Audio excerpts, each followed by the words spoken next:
The Galaxy Council chamber fell silent as Ambassador Lisa Chen stepped through the crystalline doors. Her boots echoed against the polished floor, each step measured and deliberate. Around her, representatives from 47 species watched with wary eyes, some with multiple sets of them. "The human representative arrives," announced Coordinator Vexthal, his tentacles curling with barely concealed disdain. "Perhaps she comes to beg for mercy." Lisa's expression remained neutral as she approached the central platform. Behind her holographic display, Luis Martinez monitored the biometric readings of every council member from Earth's stealth ship, the Retribution, hidden just beyond the nebula. "They're confident," Luis transmitted through their neural link. "Heart rate steady. The Draxians are practically celebrating." Lisa acknowledged with the slightest nod. 3 months ago, the Draxian hierarchy had made a catastrophic miscalculation. They had believed humanity's reluctance to engage in galactic conflicts meant weakness. They had attacked the colony on Kepler 442b, killing 15,000 humans, men, women, and children who had spent a decade building a new home. The Draxians expected sanctions, perhaps a strongly worded protest. They had studied humanity's diplomatic history, noting every peace treaty, every negotiation, every moment Earth had chosen words over weapons. They had failed to study humanity's other history. "Ambassador Chen," Vexthal continued, his voice dripping with false sympathy. "The Council has reviewed Earth's complaint regarding the Kepler incident. We find that the Draxian hierarchy acted within established territorial parameters." "No," Lisa interrupted. The chamber erupted in shocked chittering and clicks. No one interrupted the coordinator. "I'm sorry?" Vexthal's skin flushed purple with indignation. "I said no." Lisa's voice cut through the noise like a blade. "We're not here to listen to your excuses. We're here to inform you of what has already happened." Luis initiated the first sequence. Across 36 star systems, Draxian military installations went dark. Not destroyed, simply gone as if they had never existed.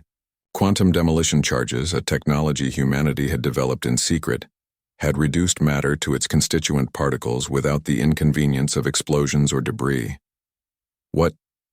What is this?"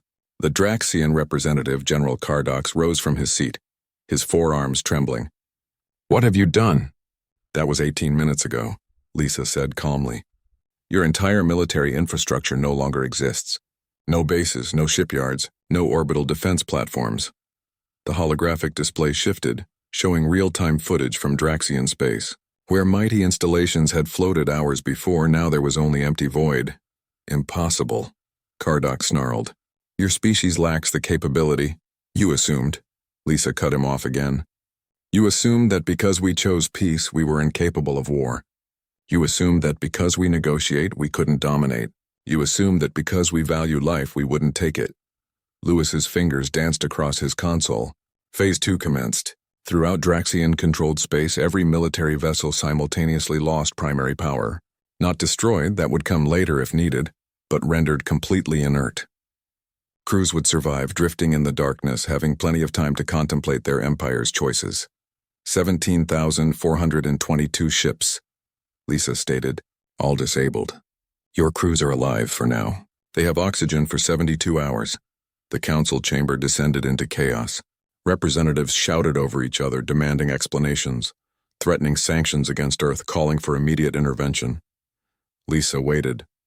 She had learned patience from diplomacy, but she had learned timing from her grandfather, a man who had stormed beaches on a planet that seemed impossibly far away now. When the noise peaked, she spoke a single word. "However." The authority in her voice commanded silence. "However," she repeated, "we are not the Draxians. We will not slaughter the helpless. The crews will be rescued by us.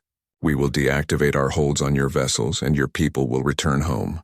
They will return to tell you what happened here today." She paused, letting her gaze sweep across every representative. "But understand this. Earth's patience has limits.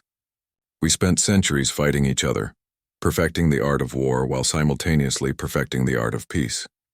We chose to enter the galactic community as diplomats, not conquerors. We chose to trade, to share, to build bridges." Lisa's expression hardened, and for the first time, the assembled species saw something that made their survival instincts scream. "That was a choice," she said softly. And choices can change. Lewis transmitted the final piece, reconnaissance data. The Council's displays lit up with intelligence that should have been impossible for humanity to possess. Fleet movements, classified weapon developments, private communications between Council members. Earth had been listening, watching, and preparing for 3 years, ever since they had detected the first whispers of contempt in the galactic community. "You have 48 hours, Lisa announced. "The Draxian hierarchy will formally apologize.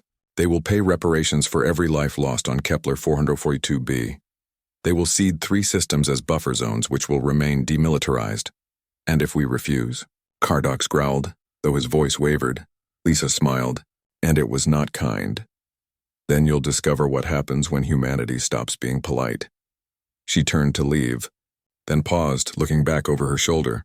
"Oh, and Council? One more thing. We've been members for 10 years. We've watched, we've learned, and we've taken notes. Every backroom deal, every species you've bullied, every time you've chosen profit over justice." Her eyes swept across them all.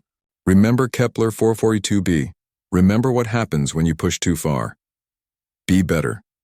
As the crystalline doors closed behind her, Lewis initiated their extraction. The Retribution decloaked just long enough to retrieve their ambassador before vanishing again into the cosmic dark. In the Council chamber, silence reigned. 47 species sat motionless, each contemplating the same terrifying thought. Humanity had been holding back. 2 hours later, the Draxian hierarchy issued a formal apology. The reparations arrived within the week, and across the galaxy a new understanding took hold.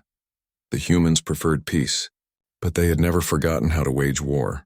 They had simply been waiting to see if anyone would be foolish enough to make them remember.